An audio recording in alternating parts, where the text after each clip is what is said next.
Hey everyone, this is Jen Gleeson Blue of The Resilient Body, and I'm here with Monica. And we're doing this, hi Monica. I'm doing this series of sort of a how they do it, resilient life interviews thing. Because what I'm finding is that when we think about making change in our lives, especially as it relates to movement and some of the lifestyle shifts, it can be really hard to imagine how it fits in. And so I want those of you watching to really get a sense of how this can look in different people's lives, because we all have different circumstances. So I'm here with Monica. And Monica, maybe you can share a little bit about yourself and where you're coming from with all of this. So I had heard about Katie Bowman and the nutritious what's now called nutritious movement, sometime between my first and second pregnancies, but didn't really get into it until my third pregnancy, where I was like, okay, I'm starting to have some of the same physical issues that are, uncomfortable. And I don't want to have them anymore. And my midwife actually recommended a local physical therapist that was a restorative exercise specialist. And so that's where that was like when I really started working on it. And that was almost 3 years ago. And so I have 3 kids and I'm home with them. We're homeschooling. And so I feel like that actually kind of helps get me down on the floor more and move more than maybe if, I were trying to shuttle them around to school and then do it in between. And we just moved out to Colorado. So there's lots of opportunities for outdoor time here. And we, so that's kind of us in a nutshell, I guess, where, as far as the movement thing goes. Cool. So, and you've done a couple of my courses, so I know that you have sort of a particular, you have a sort of an extensive working knowledge of a lot of this stuff, because you've done my courses, you've worked privately with another person, and you've done a lot of reading and all of that. Are you able to remember what your movement life was like before you got into this? Yeah, so I've struggled with my weight for a long time, and baby weight, is, I don't know if it's a real phenomenon or not, but it's something that we're given the excuse of, and many of us deal with. And so I definitely tried to move, but it was more of a prescription, right? So it was like, I want to lose weight, so I'm going to run, or I'm going to go to the gym and I'm going to take classes or whatever. But I was sort of sporadically active, where it wasn't something that I considered as part of my, sort of nutrition regimen, as much as it was something that was like, okay, I ate this, and so therefore I need to balance it with this many calories, that sort of thing, right? I love, still I hiked a lot. I wore my babies and hiked. That's kind of how I met a lot of the moms that I made friends with. And I tried running, although there were some issues with that. Especially after pregnancies. And so, I had, even though I was doing all these things that were supposedly healthy for me, and I, ate relatively healthily, mostly organic and all these things, I was still having problems with incontinence, especially when I was running. And during pregnancy, I had problems with weak hips that would give out when I tried to put my pants on. My leg would just give out under me. It's I'm on one leg and I'm losing balance. And so it got to the point where it was, it would hurt to walk, because I had issues with where there was the pubic symphysis was not in alignment, and so there was rubbing going on, and the hips weren't working together. Did you think all of this was normal? Was that your sort of understanding at the time, or did it seem did even then you sort of have it doesn't have to be this way? Um, I think that, yeah, I think to some degree I thought it was normal. It's like and like the lower back pain, like the iconic, like pregnant woman is like with her hand on her back, right? And so it's like, yeah, I'm pregnant. So of course my lower back is going to get some compression. I'm just going to go to the chiropractor however often they tell me to go, and then it'll be okay. Mm-hmm. And yet, like, and I was also like having my like babies in my 30s, right? Yeah. So it's like, oh, I'm advanced maternal age or whatever. So maybe that's part of it. Mm-hmm. And the trouble sleeping because my body wasn't like, because there were aches and pains or whatever, right? Yeah, I think there was some element of feeling like it was normal, and yet I didn't want it. And I was one of those women who liked being pregnant, actually. Like I kind of liked the princess treatment, and I felt good most of the time, and except when my body wasn't working. So well, and so you discovered this work between your first and your second, and you have 3. Yeah. So how was your third pregnancy? Because by that point you had done quite a bit more work. Yeah, so I started working with a physical therapist about halfway through my third pregnancy. And it was with my second pregnancy that I really started having the problems with my hip where it would give out. And I had started having some of that same problem in my third pregnancy. And with each of my first 2, I went to the chiropractor more and more frequently towards the end, in order to like just comfortable, right, as size grew. And with my third, I was walking more than I was, instead of walking less, as it, both of my younger 2 were born, in the summer. And so it was really hot and humid in Tennessee, where we were living at the time. And so it was like easy to say, oh, I'm big and pregnant, and, it's uncomfortable to walk because I sweat more. And so I'm not going to. It's like the park that was like less than a mile from our house, which normally was no big deal to walk to. All of a sudden in the last trimester of my second pregnancy was like, oh wow, it's like millions of miles away. Whereas with my third, it was like, no, I am going to walk there because this is good for all of us, So there was like not just were you feeling better due to the body work that you were doing and having done to you, but you had a different frame of reference for what you actually needed, and so you made choices. Yeah, for sure. And I was able to do them because I was doing the like hip strengthening exercise, restorative exercises and that sort of thing. And so I was, my hips were stronger, and I was, I had a better sense of how to move in alignment so that my body could handle that, right? So in my third pregnancy, I actually stopped going to the chiropractor because I didn't need it. Yeah. And I think it was 6 months that I went.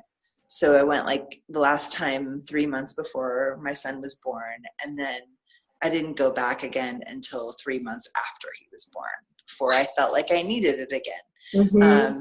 And I went, a few times to kind of just like get things back in order. And then I didn't go regularly. And I had been going to the chiropractor my husband kind of makes fun of me because he's like, you keep going there, but what are they improving? Because like you keep going and you're still not cured. And it was like years, like probably 3 or 4 years of, at least monthly, if not every 2 weeks of chiropractic work. Yeah. And now I don't go. Like, I mean, I could envision about now that it's been, over a year, that maybe it's about time I could probably use with an adjustment or 2. But it's not a regular part of my life anymore, which is kind of nice.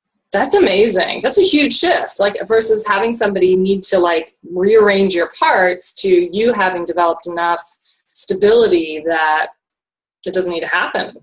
Well, the stability, and I think also it's put me in tune with small muscles and things in my body that I didn't know existed, right? So I had like it. when, as a mom, you kind of make sure everybody else is okay before you start taking care of yourself. And so it's only been, we moved 4 months ago, and it's only been in the last week or so that I've really like made the conscious effort and to get up and walk for myself in the morning. And the first time I went, I came home and everybody was still kind of asleep. So I lay back down with them, and I could feel like I had been having a little bit of like lower back issues, just like some spasming. And I could feel these tiny little muscles in my hips spasming and being like, oh, wow, hi, yeah, we're here. And they didn't hurt later. It wasn't painful. It was just kind of like they had been engaged for the first time in a while, consistently. And so that was kind of cool. And whereas I would have thrown out my back, right, in the past, and that back pain would have turned into a weeks or months long ordeal of going to the chiropractor and getting massages. This time I was like, okay, my back is starting to hurt. I need to rest. I need to take care of myself. Like, my body is talking to me and I can listen. And that was really beautiful. Covered in chills. Yeah, it's like, okay, yes, my kids are going to watch like inordinate amounts of screen time for a day or two while I like recoup. And my house is going to be a mess, but I'm going to take care of myself this time. It's not going to be something that I'm like, kvetching about a month from now that's still going on. So, yeah. That's just unbelievable. I mean, like there's that, what is it? I like the chills, I just won't stop. But it's on the one hand, you've developed enough connection with your body that you can hear it and you get the signals. And on the other hand, there's this like, you actually know how to respond to them.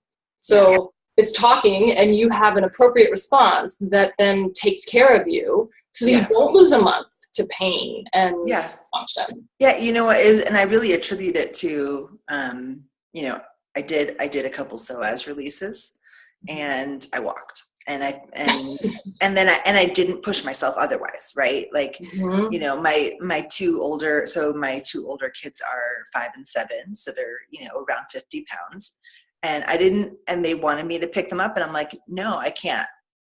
Today I can't. And I love you, but I can't. Whereas before I might have powered through and just been like, yeah, this hurts, but I'm super mom and I'm just going to do it. But I knew I needed to honor my body. So. Wow. Oh my gosh. I'm so celebrating that. That's amazing. Thanks. Amazing. That's like the best thing ever to hear. I didn't do something. Yeah, right. Right. And look, I feel better, and I did other things and I feel better. And nobody pointed me out and was like, oh, that mom's not doing enough for her kids. Right. And your kids are all right. I'm assuming they still feel well attached. Yes. Right. Oh my gosh. Yeah, there's this Clarissa Pinkola Estes has this book called Women Who Run with the Wolves, and she talks about like how women need to really take care of themselves and take time out for themselves and find solitude. And it's like, like your dog may think you are abandoning it, but it will be okay.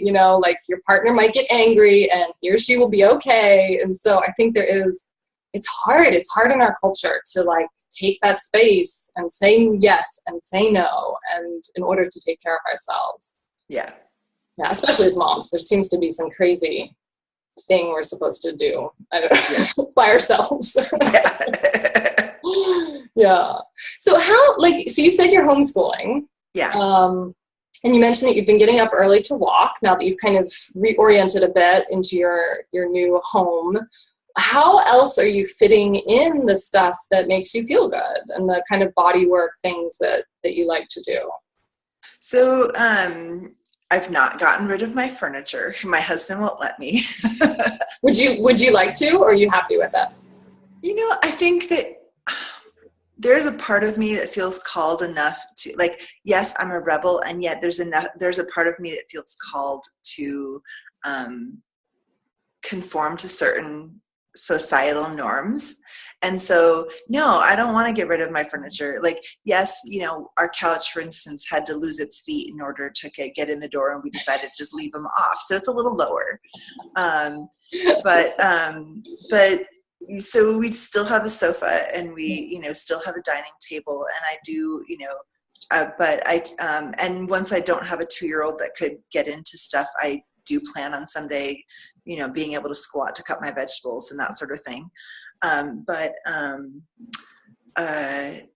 You know, like I keep a half dome under the sink so that I can stretch my calves when I'm doing dishes, or pull it over to the stove. You know, if I think about it, I throw a leg up on the counter, you know, as long as my feet aren't too dirty from walking around barefoot.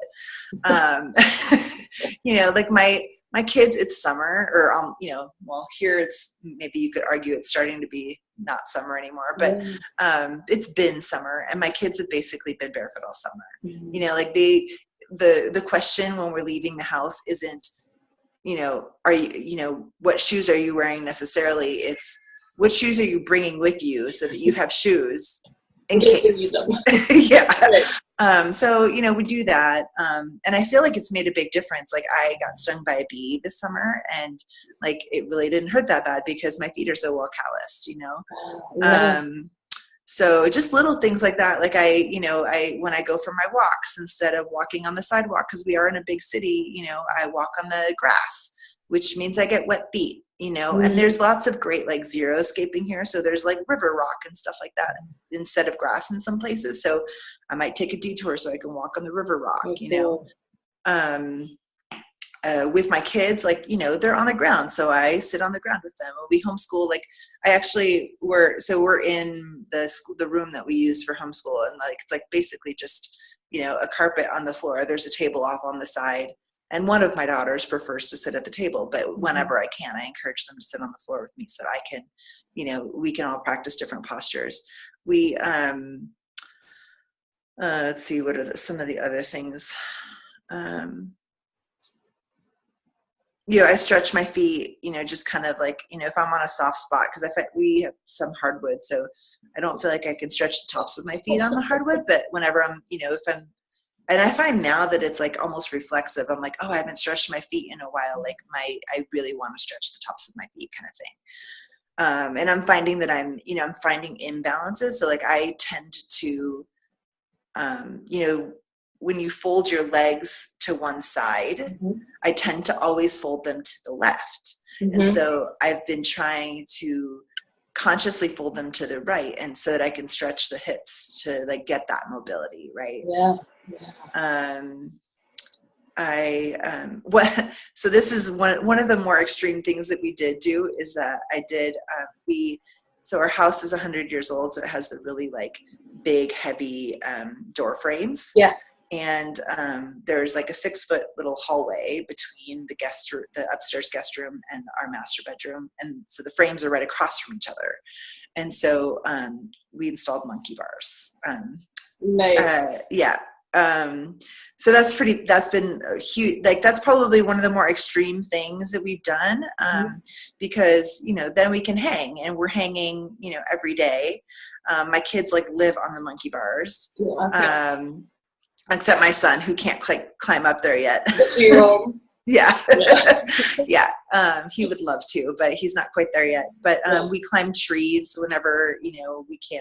And my kids are in nature school, it's like a forest school or forest kindergarten model where they're outside for the whole time. It's like 3 hours each session. And we do that 3 times a week. So they're climbing trees, they're climbing boulders, they're, you know, their physical capacity, like, I've seen it just since they started in the last few months. They are so much more confident, and they're like, I don't have to worry about them as much because their agility and their like strength is so much more. And so I can, you know, I can coach them and just remind them, hey, check yourself. Does your body feel safe right now? Instead of being like, no, get down off of that because you're going to hurt yourself. Like, because it's not guaranteed. They might hurt themselves, but and it's hard like as a mother. Yeah. And yet I like have to remind myself that like they're gonna want to do some of that stuff when I'm not there, and if they don't have the skills, then they all will hurt themselves. Whereas, you know, I've seen kids time and time again fall off, you know, distances of 4 or 5 feet, land on their bottom or their arms or their legs, and like get up, brush off, and like walk away, no big deal. Whereas if they hadn't been in nature school and they hadn't had like the encouragement, you know, to just like move their bodies the way they feel intuitively they should. If they hadn't had a mom who would give them that space, I mean, like, I'm really noticing how the stuff that you have done for yourself and the educating that you have done and this kind of shifts that you've made in your own life have had a huge impact on your kids. Yeah. I mean, and I actually, like, it's funny, yesterday I was single parenting it because my husband was out, and the kids are like running around and doing all kinds of, you know, literally like monkeys, like just climbing over the furniture and like, and it was beautiful. I was like having a great time watching them. Like they were giggling and all 3 of them having a great time. And then I was thinking, gosh, like, I guess there are places where that might not be okay. And I guess they probably have to learn at some point that when you're at other people's house, you don't jump on the furniture. Like you can do it at home, but not, you know. I mean, they're kind of doing like this parkour course through my living room. And I'm like, yeah, so maybe we need to like just have that conversation at some point. Right. But that's like, I think we sometimes, especially with kids, kind of undervalue their ability to separate, like to sort of understand that rules aren't the same everywhere. When you know, like we all get that. We all get that. Like we can do some things with some people and other things not with, you know, and some things with not other people. That's the most awkward sentence I've said in a while. Yeah, I get it. So yeah, like, and that by you giving that kind of space to your kids doesn't mean that they have to take that space up everywhere else. Right. They can be that way at home. Yeah. And still respect others. Yeah, exactly. Wow. So do you have a favorite exercise, like one that you just can't do without? You know, it's funny. I think like I keep telling myself, oh, I need to find a time to do my correctives. Because there's floor work that I haven't been doing that I would feel that I would like to do. Like I'm very aware of the tension in the front of my hips, for instance, from sitting so much. And I do spend a lot of time in the car. But I think, of the ones that I'm doing regularly right now, I think I've embedded them so much into just kind of what I do, that I forget that I'm doing them, right? So I'm even guilting myself of saying like, oh, I need to do my correctives when I am stretching my feet. Like I do, you know, a couple times a week wear the happy socks to sleep to stretch my toes, you know. I'm stretching my toes and my hands and I'm doing the hand stretches while I'm sitting in traffic, you know. I'm, you know, just walking through a doorway and putting my arms up and stretching my shoulders. You know, it's like, so I don't know that I have a favorite. And it didn't start out this way. I mean, at first it was definitely like I had a dedicated time and this was how I did it.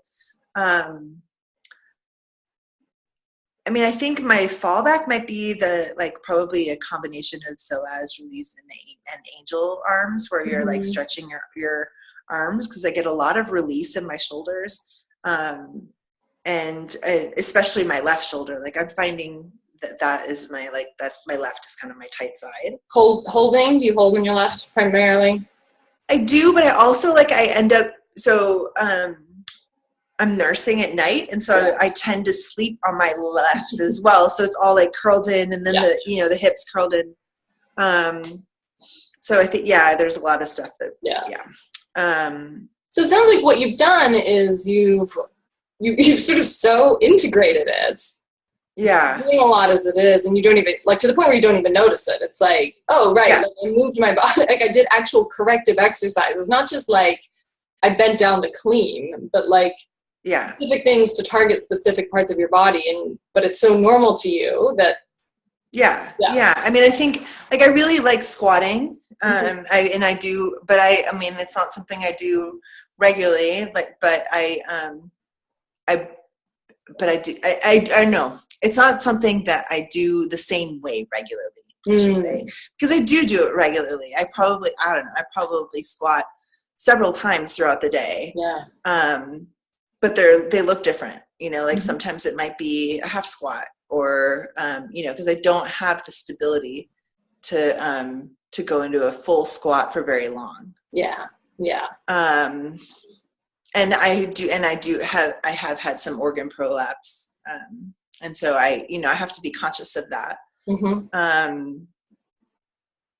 I mean, it's just kind of embedded. Yeah. But it didn't, like I said, it didn't start out that way. Like it was just kind of like, I picked one or two things and I was like, okay, I'm going to try leaving at first I just left the half dome by the sink so I would remember, right? Like now I think about it like enough that I can put it away.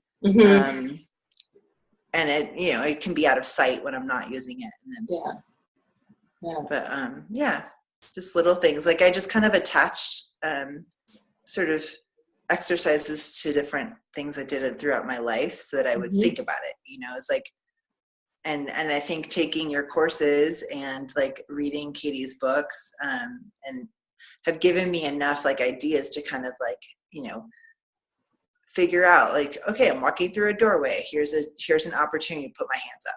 Right. Right. And I do feel like that's such a huge part of it. Just like, it's not even that. So we don't have the idea. It's not that you don't want to do it. It's not that your person wouldn't do it. It's like, you need the like, oh, right, like this can be used that way. I didn't think about it that way. And so I'm looking at my doorway, that's why.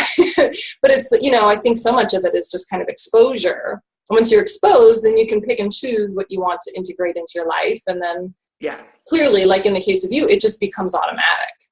Yeah.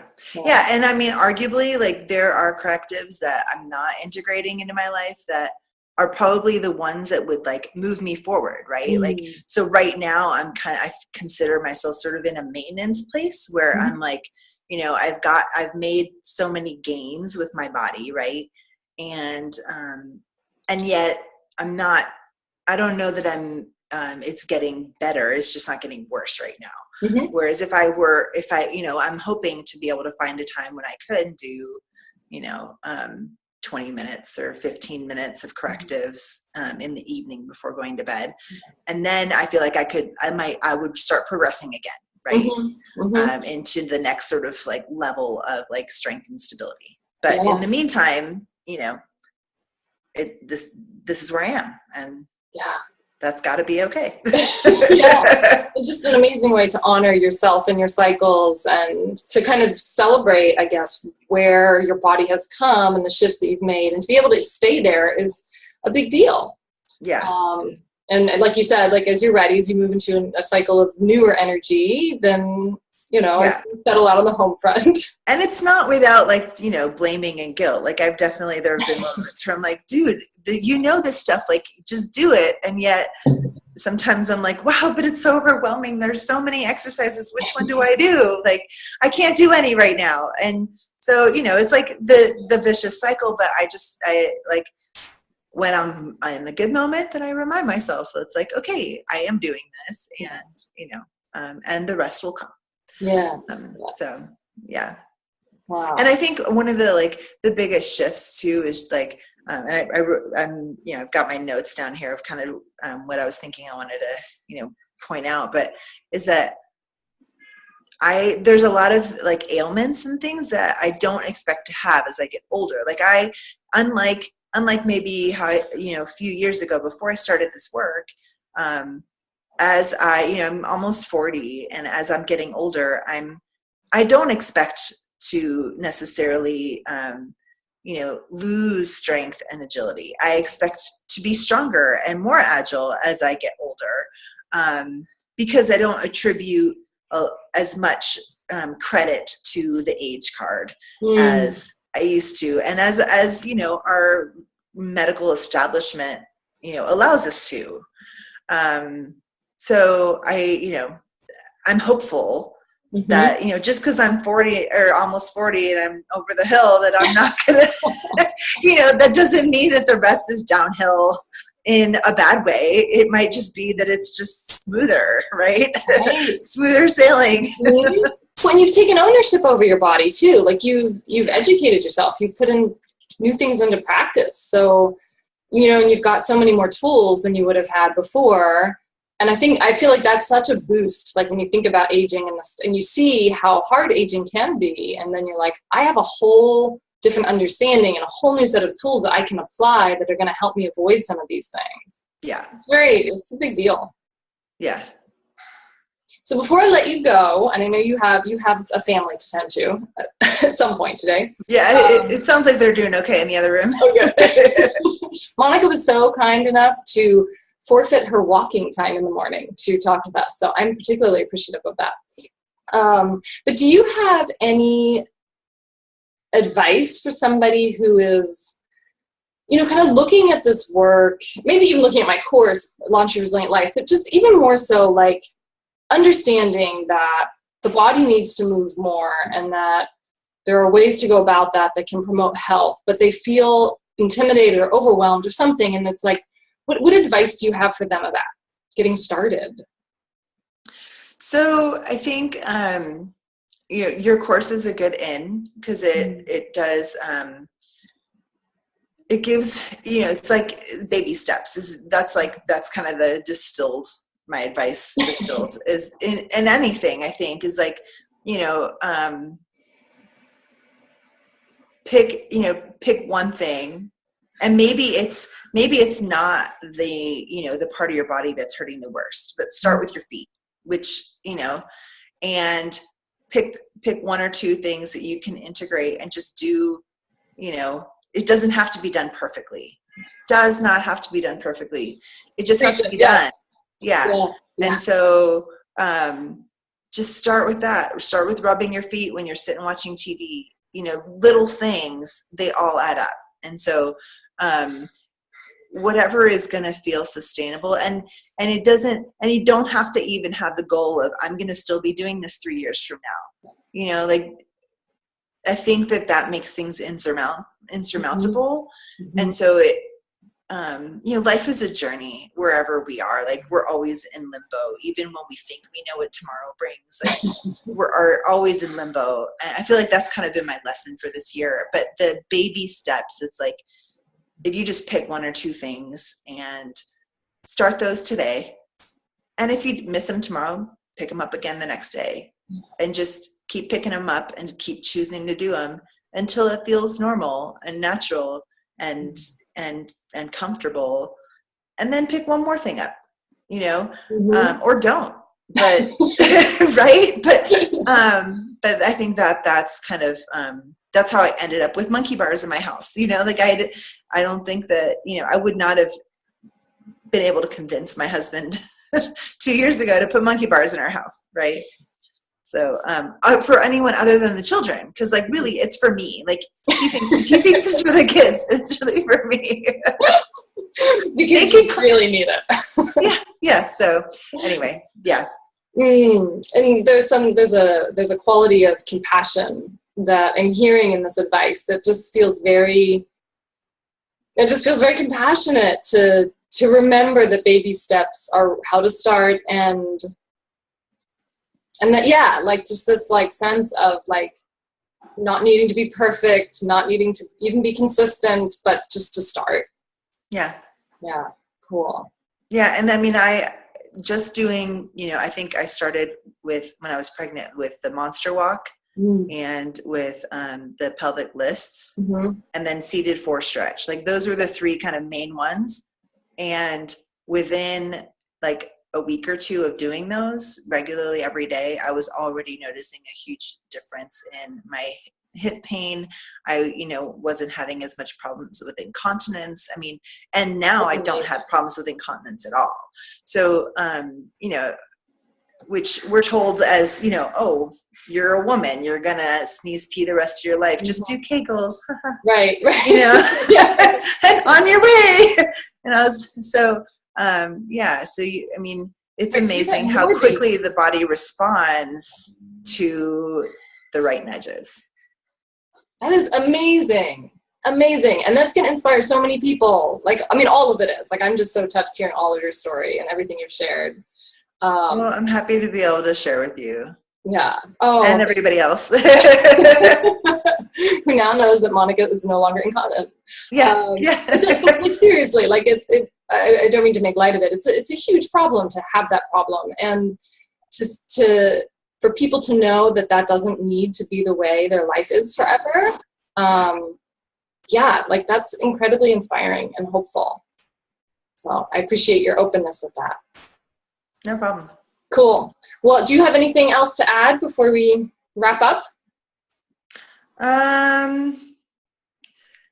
Anybody can do it. My midwife said that her mom started working with a restorative exercise specialist in her 80s. So it's not too late. Yeah, I love that. It's not too late. Yeah. Cool. Awesome. Well, thank you, Monica. And thank you to the rest of you for listening and watching. If you want more information about Launch Your Resilient Life, the 4-week course that I teach, you can head to launchyourresilientlife.com/join, and you will get all kinds of good information about it. Yeah, so feel free to come play and tend to your own body, to take the baby steps to get started, even though it will not be perfect, because it never will be. All right, so that's it for now. I will we'll connect later. Bye, Monica. Bye.